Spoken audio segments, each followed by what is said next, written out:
ကျွန်တော်ကိုရီးယားကိုရောက်ပြီးတော့17လလောက်ပါကွန်တက်မှာမလုပ်ခဲ့ပါဘူးကင်မရာမရှိသေးလို့ professional မဖြစ်သေးလို့ scale တွေမတင်ရသေးလို့ perfect ဖြစ်တဲ့နေ့မှစမယ်လို့ကျွန်တော်တွေးခဲ့တာပါဒါပေမဲ့ကျွန်တော်အခုနောက်ပြန်ကြည့်လိုက်တော့ဒါတွေကကျွန်တော်ရဲ့အကြောင်းပြချက်သက်သက်တွေပါကျွန်တော်စောင့်နေခဲ့တာက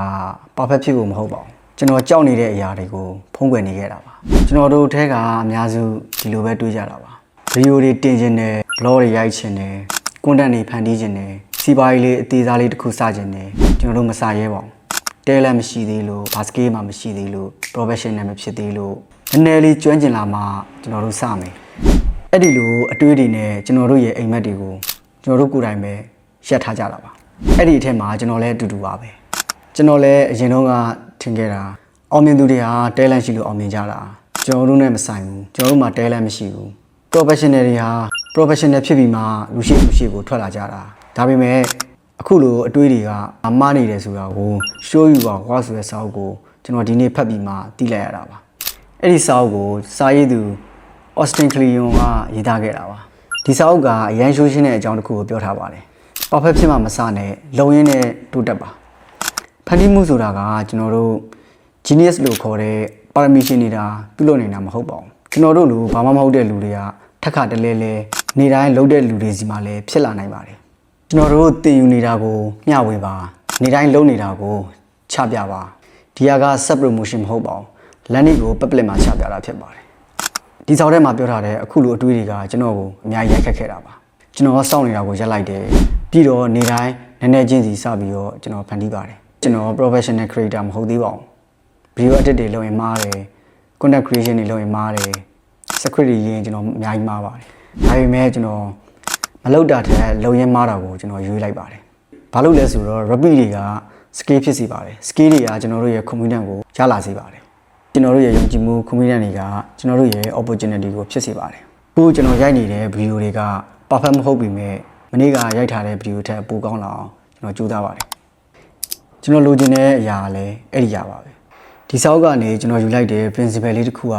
လူတွေကိုယ့်ဘောအထင်ကြီးဖို့မဖန်တီးဘဲနဲ့ကျွန်တော်တို့ကိုယ်တိုင်နေတိုင်းတိုးတက်ဖို့ဖန်တီးပါကျွန်တော်ရဲ့ပထမဆုံးဗီဒီယိုကလူတိုင်းကြိုက်စရာမလိုပါဘူးကျွန်တော်ရဲ့ပထမဆုံးဗီဒီယိုမရှိဘူးဆိုရင်100မြောက်ဗီဒီယိုဟာဖြစ်လာမှာမဟုတ်ပါဘူးနောက်တစ်ခုကျွန်တော်တို့ဖန်တီးမှုမျှဝေမှုနဲ့ပတ်သက်ပြီးတော့ဒီစာအုပ်ထဲမှာပြောထားပါတယ်ဖန်တီးသူတယောက်အနေနဲ့ကိုဖန်တီးတဲ့နယ်ပယ်တစ်ခုမှာနေရာတစ်ခုရှိကျင်တယ်ဆိုရင်နှစ်ပေါင်းများစွာကျွန်တော်တို့ရဲ့စဉ်ဆက်မပြတ်ဖန်တီးနိုင်ဖို့ဝေမျှနိုင်ဖို့လိုအပ်ပါတယ်ဒီနေရာမှာနှစ်ပေါင်းများစွာကြိုးစားမယ်လို့ပြောထားပေမဲ့တကယ်တမ်းကျွန်တော်တို့အောင်ဆက်ရမှာကတရချင်းစီပဲဖြစ်ပါတယ်နေ့စဉ်ကျွန်တော်တို့လုပ်နေတဲ့ဖန်တီးမှုတွေကိုပုံမှန်မျှဝေခြင်းနဲ့လက်ရှိအချိန်မှာကျွန်တော်တို့ဘာတွေလုပ်နေသလဲဆိုတာကိုတခြားသူတွေမြင်အောင်တရချင်းစီအောင်ဆက်ပြီးတော့အကောင်းဆုံးမျှဝေသွားမှာဖြစ်ပါတယ်တရက်ကိုနည်းနည်းစီဖန်တီးပါတယ်တစ်ပတ်ကိုဗီဒီယိုတစ်ပုတ်တင်တယ်စာဖတ်တာကိုကျွန်တော်ချပြပါတယ်မှားတာကိုကျွန်တော်ချပြတယ်တင်ယူတာကိုချပြတယ်ဘာလို့လဲဆိုတော့ကျွန်တော် professional ဖြစ်လို့ဒီ content creation ကိုစခဲ့တာမဟုတ်ပါဘူးကျွန်တော်လုပ်နေနေတင်ယူပြီးတော့ professional ဖြစ်လာဖို့ပါဒီစောက်ထဲမှာကျွန်တော်အရင်ကြိုက်တဲ့အတွေ့တစ်ခုရှိပါတယ်အဲ့ဒါကတော့ flow content နဲ့ store content ဆိုပြီးတော့နှစ်မျိုးခွဲခြားထားတာပါ flow content ဆိုတာကျွန်တော်တို့ trending နောက်ကိုလိုက်တာဖြစ်ပါတယ် store content တွေဆိုတာကတော့နေ့တည်ကြတဲ့ဒီလူတွေအများတန်းလိုအပ်နေတဲ့ knowledge တွေကိုပြောတာပါအဲ့ဒါကြောင့်မလို့ trend နောက်ကိုလည်းလိုက်နိုင်တယ်ဒါပေမဲ့ကျွန်တော်တို့ရဲ့ brand ကိုတော့